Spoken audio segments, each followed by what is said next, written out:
After reading The Economist's white paper, I think the most shocking takeaway was that there are more years lost to disability from periodontitis than any other disease.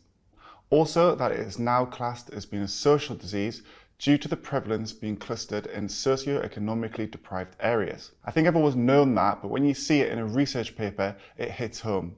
I personally have delivered treatment for free in my own time, as I've known the patient is unable to pay for it. I think that's really sad. I'm privileged enough to work in an affluent area, but I'm aware of the difficulties in accessing and costs of treatment across the country. My background is in education, so for myself it all comes back to prevention. Getting out there into communities, schools, health centres and providing the tips, tools and techniques to achieve and maintain a healthy mouth. I've also been spending a lot more time with patients discussing the impact of plaque biofilm and making a lot more referrals to GPs for things like diabetes, menopause and blood pressure. A patient has even said to me, "Wow, you're so much more than a hygienist." The first-hand personal costs of periodontal disease, sadly, is usually a lot of shame and embarrassment. When new patients come to see me, they usually spend the first few minutes apologising for the state of their mouth and explaining how it got that way. To me, the biggest achievement is that they've made it to my chair. The past is the past. It's about how we work together as a team and how we get them back to health. My role as a hygienist isn't just to clean your teeth, we're here to encourage and support you to reach your goals, which is ultimately health and confidence driven. If you understand why you need to do something, you're more likely to do it. It's common due to time constraints for clinicians just to tell patients what they do and hope that they do it.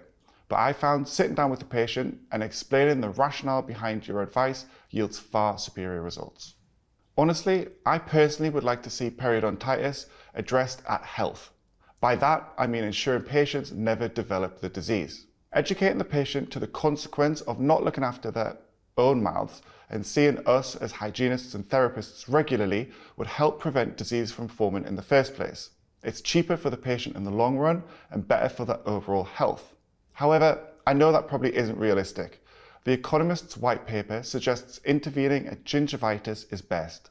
This is when the disease is reversible and there hasn't been any long-term structural damage to the supporting bone. Bleeding in the mouth should never happen, but it seems to have become normalised. I often hear people say, "My gums have always bled." We need to move away from this. It's not okay.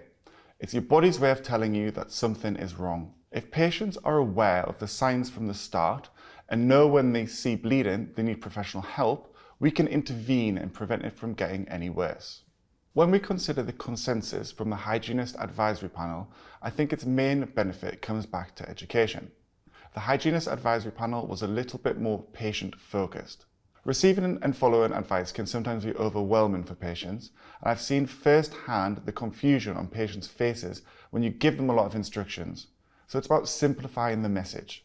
The emphasis is still on the mechanical plaque removal, but we're saying that using a fluoride mouthwash that reduces plaque offers additional benefit.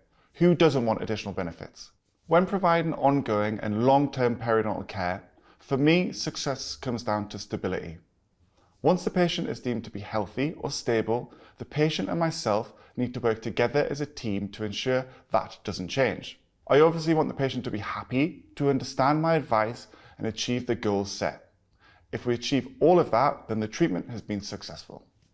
Adding a mouthwash to mechanical cleaning has genuinely helped with plaque control. Historically, I've always been anti-mouth rinse. From university, we were told that mouth rinse removes all of the fluoride in toothpaste, and I think that is the reason why so many hygienists are reluctant to recommend it.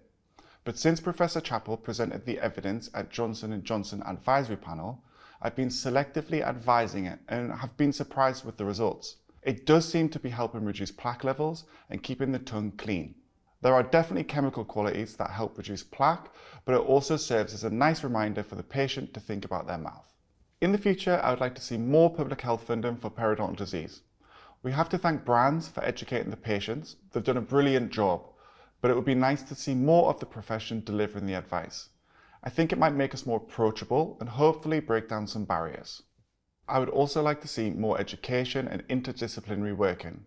I've seen firsthand the difference it can make to patients when I've liaised directly with consultants, doctors and nurses. We put the mouth back into the body and start to look at the patient as a whole. Finally, easier access to treatment for patients and more clinical freedom for us as dental hygienists and therapists. Within the private sector, we're able to work autonomously and can deliver a high standard of care. Unfortunately, under the NHS, it can be quite restrictive.